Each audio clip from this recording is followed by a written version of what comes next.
Le 4 juin 2022, elle s'est donc rendue au domicile d'Amour Belinga, dans l'un des domiciles d'Amour Belinga, qu'il partage avec Sarah et Cambi. Il faut dire que ce n'est que là-bas où elle peut aller pour voir Amour Belinga. Amour Belinga étant, bien sûr, avec... Amour Belinga étant là-bas pour un week-end, a donc vu Ivana et Somba débarquer. Et Ivana lui a fait comprendre qu'elle était inquiète et qu'elle ne voyait pas pourquoi est-ce que Amour Belinga ne le protégeait pas par rapport à l'affaire de l'assassinat de Brian Fombor, dans la mesure où Amour Belinga lui avait donné les 25 millions le jour de l'assassinat. Amourou n'a pas laissé qu'elle termine, qu'il est parti immédiatement dans la chambre et a sorti un PA. Quoi? A sorti un PA menaçant de la battre. Ivana et Somba a failli pisser sur place et celui qui l'accompagnait, un certain Sarki, a dû d'ailleurs sauter la clôture pour s'enfuir, abandonnant le véhicule et Ivana et Somba entre les mains d'Amour Belinga. C'est pas vrai. Parlant d'escroquerie, de banditisme haut de gamme, on pourrait aussi donc évoluer et parler de celui-là qui fait les beaux jours à Bangui,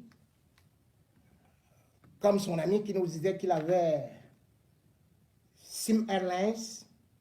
Amour Belinga, lui également, dit qu'il a des jets privés, peut parler comme il veut et très fort, surtout devant Laurent Esso.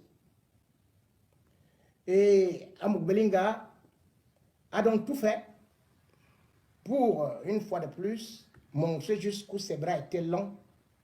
Lui qui était accusé de grand banditisme, ne payant pas des impôts, lui qui devrait au moins 100 milliards, avec 173 sociétés, dont la plupart fictives, au lieu d'être en prison, il a jeté le chef du centre régional des impôts, Emeline Vogo, en prison.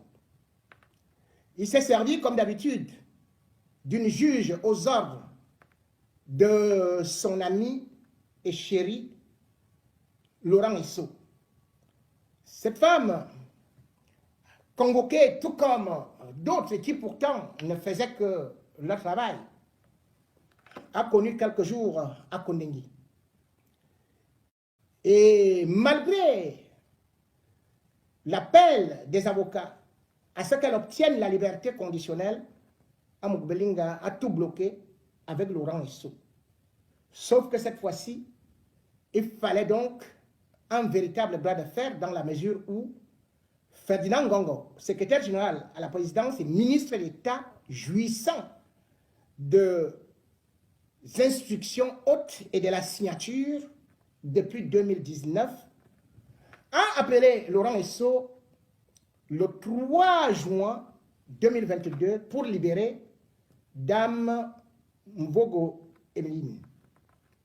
Mais Laurent Esso a publié une lettre qu'il ne pouvait pas exécuter des hautes instructions téléphoniques et par voie de conséquence, l'affaire allait suivre son cours jusqu'en justice et bien sûr, ceci a donc abouti au fait que toutes sortes de recours et même de vouloir déposséder la juge Aïssatou de ce dossier ont été balayés d'un revers de la main parce que, comme il était d'ailleurs démontré dans une lettre que nous avons d'ailleurs lue ici, que Laurent Esso était celui-là qui faisait la pluie et le beau temps et dictait les décisions de justice aux magistrats.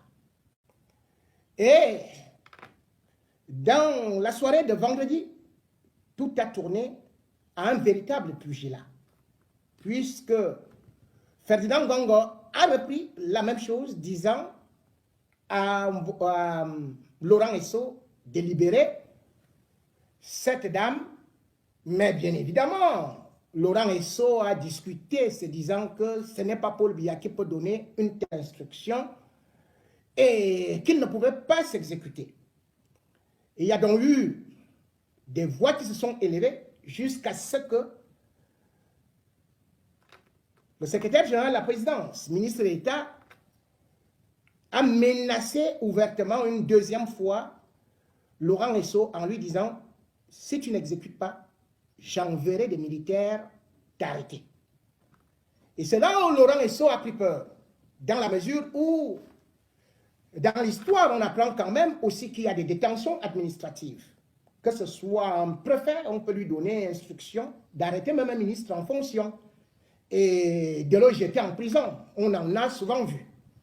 Et Laurent Esso a donc pris la menace très au sérieux, d'autant plus qu'on lui disait déjà que même les gendarmes qui le gardaient pouvaient faire le job. Il a donc appelé Mbondayolo pour se rassurer.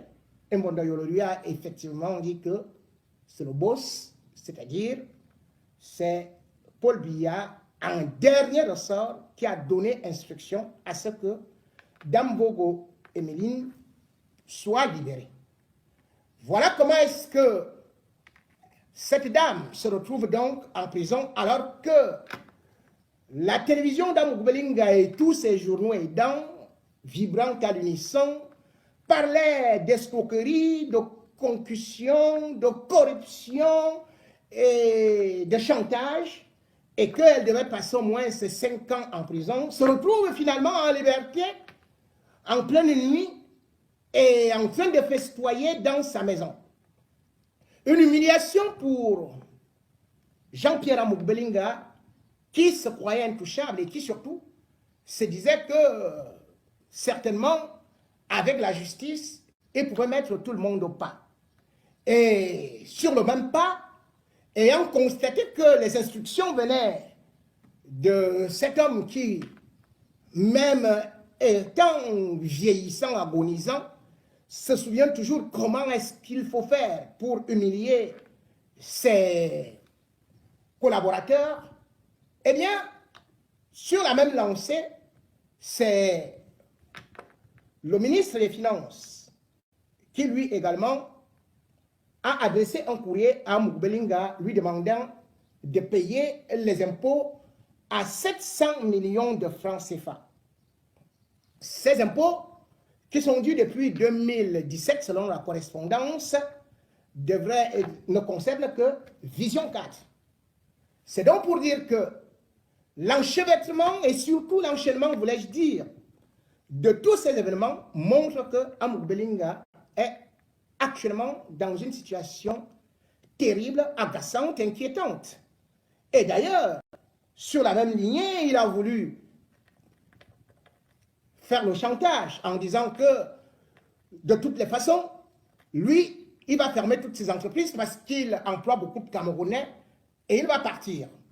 Sauf que Ngongo, Ferdinand, lui a fait savoir par le truchement d'une autre communication que de toutes les façons, il ne peut pas bouger. S'il part, on l'arrête. Et comme il faut s'attendre, eh bien les marches vont commencer, ou alors des motions de soutien, venant cette fois-ci d'un Mbongbok Bassa qui soutiennent déjà Amugbelinga parce que c'est le créateur des emplois, c'est celui qui supporte Paul Biya, et c'est celui-là qu'il faut absolument mettre là comme, protéger là comme étant le plus grand homme d'affaires. Mais sauf que, au-delà des affaires, il y aura des poursuites judiciaires.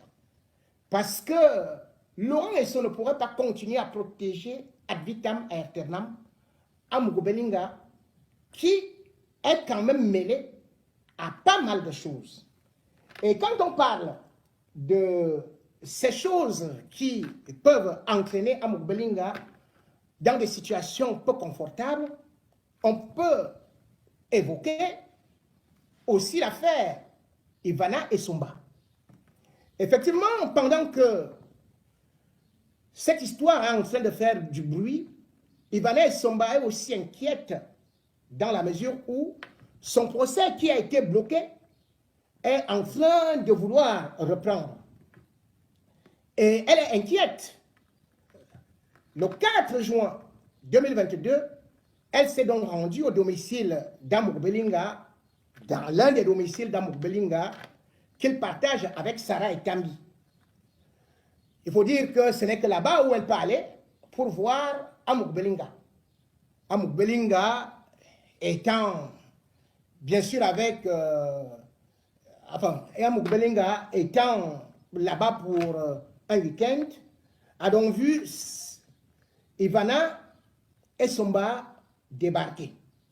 Et Ivana lui a fait comprendre qu'elle était inquiète et qu'elle ne voyait pas pourquoi est-ce que Amour Belinga ne le protégeait pas par rapport à l'affaire de l'assassinat de Brian Fombor, dans la mesure où Amour Belinga lui avait donné les 25 millions le jour de l'assassinat.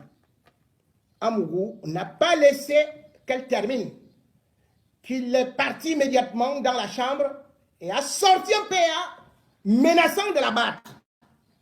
Ivana et Somba a failli pisser sur place et celui qui l'accompagnait, un certain Sarki, a dû d'ailleurs sauter la clôture pour s'enfuir, abandonnant le véhicule et Ivana et Somba entre les mains d'Amour Belinga. Ivana Somba a été sauvée parce qu'il y avait Sarah Etambi. Sarah Etambi est la magistrate, épouse d'Amour Belinga, qui d'ailleurs a fait que, justement, Ivana Somba ne partent pas en prison. Et on vous parlait, par exemple, de la fugue de Ivana Somba, qui s'était réfugiée, pas dans le domicile familial, mais plutôt au niveau du quartier Fouga, dans une maison avec une barrière clôture verte. Alors, elle était revenue dans la maison de Duffy Duck grâce à l'entremise de Sarah Etambi, qui lui a dit « Ne nous crée pas trop de problèmes, on en a déjà assez. Si tu t'enfuis, ça va braquer tous les regards sur nous. Tant que je suis à la magistrature, tu ne seras pas en prison. Rentre à la maison. » C'est comme ça donc que Ivana est repartie à la maison. Sauf que Ivana est très inquiète de beaucoup de choses qui se passent maintenant, puisqu'elle ne peut pas rencontrer Amour Belinga dans le domicile de sa nouvelle épouse, la troisième, qui est Mélissa. Mélissa étant l'ennemi juré d'Ivana parce que les deux étaient à Vision 4 comme chroniqueuses, et les deux sont devenues aussi des femmes de Amour Belinga. Sauf que Vanessa a pris le dessus et a demandé qu'elle ne voulait plus voir Ivana et Somba. Voilà pour la petite histoire. Alors, chez Amour Belinga, il y a eu de la colère, mais il n'y a pas eu de coup de feu. Mais Amour Belinga a appelé Bruno Bidjan, le menaçant et lui disant que si jamais Ivana Somba se présentait encore chez lui, c'est lui qui sera renvoyé. Oui, monsieur, vous avez beaucoup d'argent. Vous êtes payé. Vous devez être responsable. Je ne veux plus voir votre femme ici. Bref, il a aboyé. Ivana est donc parti. Ivana, actuellement, est dans une situation où, au même moment où Amour Belinga veut s'enfuir, elle aussi veut s'enfuir. Mais elle ne sait par comment partir, puisqu'il y a un procès qui est en train de traîner. Mais selon des informations que nous avons, elle voudrait passer, elle voudrait d'abord faire un passeport, même malien ou étranger ou tchadien. On ne sait pas comment est-ce qu'elle va s'en prendre. Mais toujours est-il que, comme j'aime toujours vous donner l'information avant, quand elle va disparaître, ne dites pas que vous êtes surpris. C'est que Ivana a dit, à l'allure où les choses vont, il faut que je me barre. Dans la mesure où elle est complètement trempée avec Amour Belinga dans cette histoire-là, et Amour Belinga est en train de se laver les mains. Flashback. Il faut savoir que cette histoire qui traîne comme un goulot d'étranglement et surtout qui pollue la vie d'Ivana Somba est le meurtre de ce jeune homme de 27 ans qui sortait avec elle et qu'on appelait Brian Fombor. Et en même temps, Ivana Somba sortait avec Amour Belinga. Sauf qu'il y aura un problème avec une vidéo où on va voir l'une des personnalités du Cameroun, ministre de la Justice, dans des partous, à savoir Laurent Esso, dans cette histoire-là. Et cette vidéo, Brian Fombor va l'utiliser pour essayer d'avoir un peu d'argent, ce qui, après un premier versement, lui coûtera la vie, puisqu'il va tomber dans le piège dans la nuit du 4 au 5 juin 2020. Ce sera, bien sûr, avec un appel d'Ivanel Somba qui va lui demander de venir récupérer de l'argent et qui va participer à cet assassinat. Brian Fombor sera tué au coup de poignard. Et après beaucoup d'enquêtes, on va réussir à mettre Ivanel Somba en vraiment de la justice, ou plutôt de la police. Après plusieurs enquêtes, Amour Belinga et Laurent Esso vont faire qu'elle soit libérée le 10 juin 2020, disant que l'histoire allait mourir. Mais en ce temps, nous avons essayé de faire notre devoir, d'informer les populations, de mettre de la pression, et également la maman de Brian Fombor s'est constituée partie civile. L'affaire a donc été relancée, mais pas pour qu'elle aille à la fin, puisque Amour Belinga a dit qu'il n'y aura jamais rien. Sauf que maintenant, tout peut aller très vite, puisque Laurent Esso commence à perdre son pouvoir total qu'il avait sur la justice. La preuve, c'est que, justement, sur ce dossier, on avait arrêté plusieurs personnes. Donc, on peut parler même de 8 considérés comme les assassins qui sont partis à Kondengui, mais un qui connaissait beaucoup de choses et qui jurait aller tout déballer en justice, on l'appelait Amada Salmon. Amada Salmon a été tué en prison. À la prison de Kondengui, alors que le dossier devait être lancé le 12 avril 2022. Tous les autres, comme je vous dis, sont en prison, sauf Ivanel Somba, qui, elle, était le cerveau du gars. Et qui d'ailleurs avait été gardé longtemps au frais, tout comme Daffy Duck, son mari. Enfin, celui qui est devenu, ou s'est dit son mari. Et bien sûr que le 12 avril, au tribunal, qu'est-ce qu'on a entendu? On a demandé que ceux qui étaient accusés soient là. On va se rendre compte que Amada Salmon n'est plus là. Et c'est là on va découvrir qu'il est mort. Dans quelles conditions? On n'en sait rien. On renvoie donc l'affaire au 10 mai 2022. Et au 10 mai 2022, on se rend compte que les gens qui étaient cités par l'accusation comme étant leurs témoins ne sont toujours pas là. Le procureur bloque le dossier, se disant qu'il ne parvient pas à les convoquer ou à les auditionner. C'est qui? Il y a un commissaire de police, il y a un officier de police, il y a un inspecteur de police. Donc pour l'instant, j'ai tel nom. Et le procureur prétend que c'est parce que la hiérarchie n'a pas donné l'autorisation depuis 2 ans. Ils ne parviennent pas à obtenir 1 heure ou 1 minute pour se faire auditionner. Pour une histoire de meurtre. Voilà comment fonctionne notre justice. Ça doit être renvoyé. Et Ivana voit que de plus en plus, il y a de la pression autour d'elle. C'est pour ça qu'elle va donc voir Amour Belinga pour qu'elle puisse bénéficier d'une certaine protection. Mais ce qui n'est pas malheureusement le cas. Et c'est pour ça qu'elle va d'ailleurs courir derrière une députée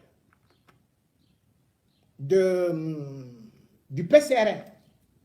Vous la connaissez, elle fait dans les mèches, elle fait ceci, elle fait cela, elle vend un peu les produits de Ndiansang, elle va signer une sorte de contrat. En réalité, cette députée va la placer auprès d'un de ses frères qui vit ici en Europe. J'étais le nom. Et j'étais d'ailleurs l'hôtel où ils se sont rencontrés souvent. Mais l'objectif étant qu'elle puisse elle puisse avoir des papiers pour s'en aller. Mais pour l'instant, ça ne marche pas très bien, mais le contrat est quand même là. Vous connaissez la députée dont je parle, non? Voilà. Allez lui demander quel contrat elle a signé avec Ivana Somba. Donc voilà une autre femme impliquée dans un meurtre, à l'instar de Aimé Parfessim, qui va aussi prendre la direction de la fuite, en toute quiétude. Et c'est ça que j'ai dit. On ne peut pas continuer dans une république comme ça. Et je lance cette alerte, dans la mesure où Daffy Duck lui a dit de rester tranquille et qu'il va trouver des voies et moyens pour qu'elle ne soit jamais inquiétée. Justice entre les mains de Laurent Esso, entre les mains de Amouk Belinga. Nous ne sommes plus dans un pays. Nous sommes au cœur de la mafia. Et là, il faut dire stop là.